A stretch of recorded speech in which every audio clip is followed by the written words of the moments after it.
Assalamualaikum warahmatullahi wabarakatuh.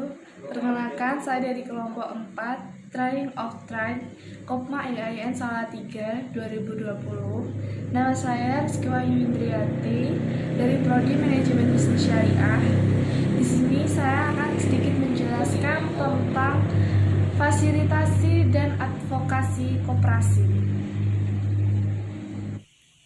Baik, saya akan menerangkan tentang fasilitasi dan advokasi koperasi.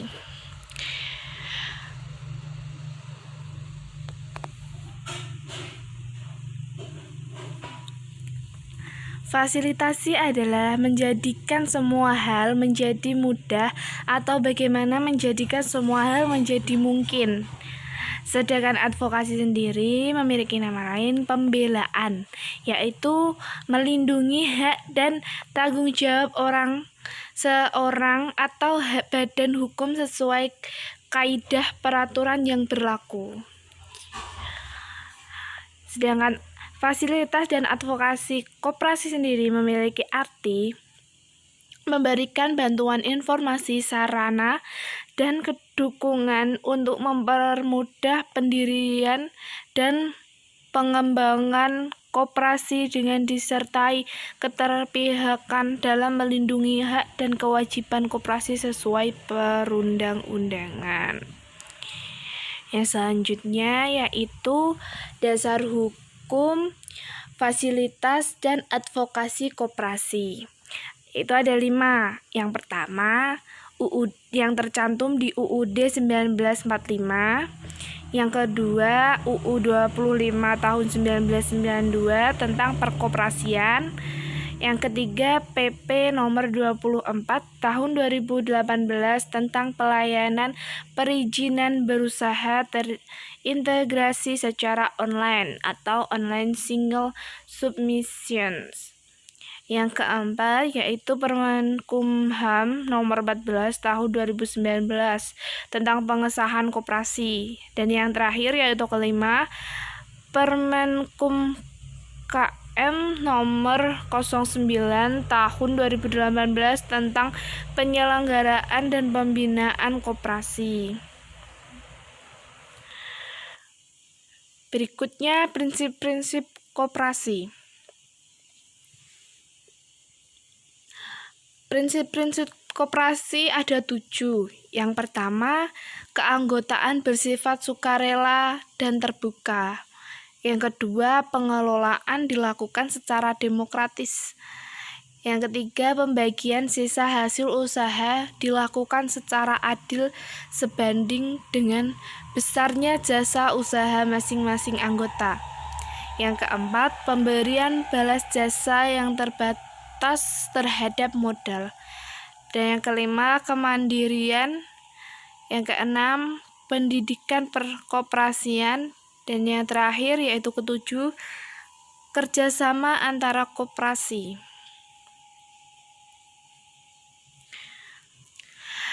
Yang berikutnya pembentukan.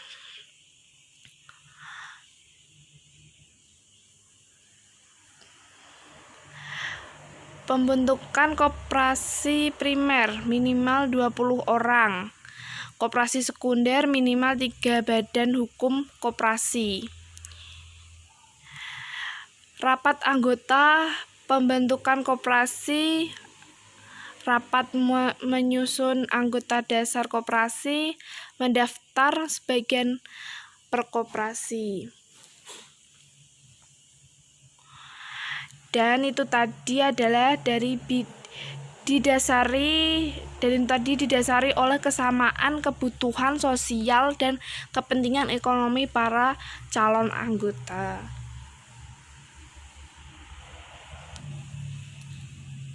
Berikutnya perangkat organisasi koperasi. 1.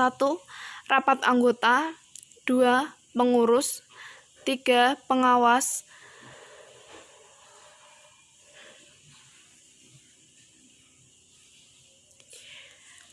Selanjutnya yaitu rapat anggota. 1. Rapat anggota merupakan pemegang kekuasaan tertinggi dalam koperasi. 2. Rapat anggota dihadiri oleh anggota yang pelaksananya diatur dalam anggota dasar. 3. Rapat anggota dilakukan paling sedikit sekitar dalam 1 tahun. Yang keempat, keputusan rapat anggota diambil berdasarkan musyawarah untuk mencapai mufakat. Apabila tidak diperoleh keputusan dengan cara musyawarah, maka pengambilan keputusan dilakukan berdasarkan surat terbanyak. Setiap anggota mempunyai hak 1 suara. Berikutnya, rapat anggota menetapkan 1. Anggaran dasar. 2. Kebijakan umum di bidang organisasi, manajemen, dan usaha koperasi. 3. Pemilihan, pengangkatan, pemberhentian pengurus dan pengawas. 4. Rencana kerja, rencana anggaran pendapatan dan belanja koperasi, serta pengesahan laporan keuangan. Kelima, pengesahan pertanggungjawaban pengurus dalam pelaksanaan tugas. Keenam, pembagian sisa hasil usaha. Dan ketujuh, penggabungan, peleburan, pembagian, dan pembubaran koperasi. Berikutnya pengurus. 1. Pengurus dipilih dari dan oleh anggota koperasi dalam rapat anggota. Kedua, pengurus merupakan pemegang kuasa rapat anggota. Ketiga, untuk pertama kali, susunan dan nama anggota pengurus dicantumkan dalam akta pendirian. Keempat, masa jabatan pengurus paling lama 5 tahun. Kelima, persyaratan untuk mendapatkan dipilih dan diangkat menjadi anggota pengurus ditetapkan dalam anggaran dasar. Berikutnya pengurus bertugas. 1. Mengelola koperasi dan usahanya. Kedua, mengajukan rancangan kerja serta rancangan anggaran pendapatan dan belanja koperasi.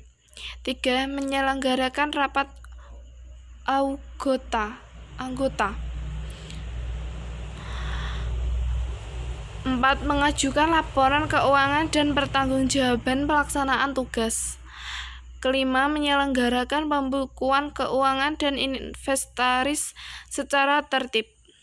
Keenam, memelihara daftar buku anggota dan pengurus.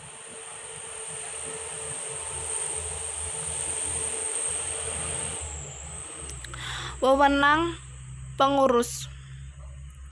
Pertama, mewakili koperasi di dalam dan di luar pengadilan. Kedua, memutuskan penerimaan dan pengalokasian anggota baru serta pemberhentian anggota sesuai dengan ketentuan dalam anggaran dasar. Ketiga, melakukan tingkatan dan upaya bagi kepentingan dan kemanfaatan koperasi sesuai dengan tanggungan jawabnya dengan keputusan rapat anggota. Keempat, mengangkat pengelola atau manajer usaha koperasi. Pengawas. Yang pertama, pengawas dipilih dari dan oleh anggota koperasi dalam rapat anggota. Pengawas bertanggung jawab kepada rapat anggota. Persyaratan untuk dapat dipilih dan diangkat sebagai anggota pengawas ditetapkan dalam anggaran dasar. Yang keempat, pengawas harus menghasilkan hasil pengawasannya terhadap pihak ketiga. Berikutnya, tugas dan wewenang pengawas. Tugas dari pengawas yaitu melakukan pengawasan terhadap pelaksanaan kebijakan dan pengelolaan koperasi. Yang kedua, membuat laporan tertulis tentang hasil pengawasannya. Wewenang pengawas. Yang pertama, meneliti catatan yang ada pada koperasi. Kedua, mendapatkan segala keterangan yang diperlukan. Sekian dari saya. Apabila ada salah kata, saya mohon maaf dan terima kasih sudah mampir ke channel saya. Billahi taufiq wal hidayah, waridha wa inayah. Wassalamualaikum warahmatullahi wabarakatuh.